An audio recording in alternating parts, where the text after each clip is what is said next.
തീർച്ചയായും നബി തിരുമേനീസ പറഞ്ഞ മറ്റൊരു മനോഹരമായ കഥയാണ് ദാഹിച്ച നായയും പാപിയായ മനുഷ്യനും. കരുണയുടെയും സ്നേഹത്തിന്റെയും വലിയൊരു സന്ദേശമാണ് ഈ കഥ നൽകുന്നത്. ഒരിക്കൽ നബീസ അനുചരന്മാരോട് പറഞ്ഞു, ഒരാൾ മരുഭൂമിയിലൂടെ യാത്ര ചെയ്യുകയായിരുന്നു. കടുത്ത ചൂടിൽ അയാൾക്ക് അതിയായ ദാഹം അനുഭവപ്പെട്ടു. ദാഹം സഹിക്കവയ്യാതെ അയാൾ ഒരു കിണർ കണ്ടെത്തി അതിൽ ഇറങ്ങി വെള്ളം കുടിച്ചു. ദാഹം തീർത്ത് അയാൾ കിണറ്റിൽ നിന്നും പുറത്തു വന്നപ്പോൾ ഒരു നായ ദാഹം കൊണ്ട് നാവ് പുറത്തിട്ട് മണ്ണ് നക്കുന്നത് കണ്ടു. ആ നായയുടെ അവസ്ഥ കണ്ട് അയാൾക്ക് വലിയ ദയ തോന്നി. അയാൾ ചിന്തിച്ചു, എനിക്ക് അനുഭവപ്പെട്ട അതേ ദാഹം തന്നെയാണ് ഈ പാവം മൃഗവും അനുഭവിക്കുന്നത്. അയാൾ ഉടനെ വീണ്ടും കിണറ്റിലിറങ്ങി.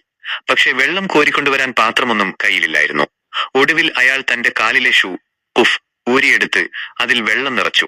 ഷൂ വായ കൊണ്ട് കടിച്ചു പിടിച്ച് അയാൾ കിണറിന് മുകളിലേക്ക് കയറി വന്നു. എന്നിട്ട് ആ ദാഹിച്ച നായയ്ക്ക് വെള്ളം കൊടുത്തു. അയാളുടെ ഈ കാരുണ്യ പ്രവൃത്തിയിൽ അള്ളാഹു അങ്ങേയറ്റം പ്രീതനാവുകയും അയാളുടെ മുൻപത്തെ പാപങ്ങളെല്ലാം പുറത്തു കൊടുക്കുകയും ചെയ്തു. ഇത് കേട്ടപ്പോൾ അനുചരന്മാർ ചോദിച്ചു, അള്ളാഹുവിന്റെ പ്രവാചകരെ, മൃഗങ്ങളെ സഹായിക്കുന്നതിലും ഞങ്ങൾക്ക് പ്രതിഫലമുണ്ടോ? അപ്പോൾ നബി ഈ മറുപടി നൽകി, അതെ, ജീവനുള്ള ഏതൊരു വസ്തുവിനെ സഹായിക്കുന്നതിലും നിങ്ങൾക്ക് പ്രതിഫലമുണ്ട്. ഈ കഥ നൽകുന്ന പാഠം, കാരുണ്യം എന്നത് മനുഷ്യരോട് മാത്രമല്ല സകല ജീവജാലങ്ങളോടും കാണിക്കേണ്ടതാണ്. നമ്മൾ ചെയ്യുന്ന ചെറിയൊരു നല്ല കാര്യം പോലും അള്ളാഹുവിന്റെ അടുക്കൽ വലിയ പ്രതിഫലം നൽകുന്നതാവാം. മറ്റുള്ളവരുടെ പ്രയാസങ്ങൾ കണ്ടറിഞ്ഞ് സഹായിക്കുന്നത് ദൈവത്തിന് ഏറ്റവും ഇഷ്ടപ്പെട്ട കാര്യമാണ്. ഈ കഥ ഇഷ്ടമായോ? പ്രവാചകൻ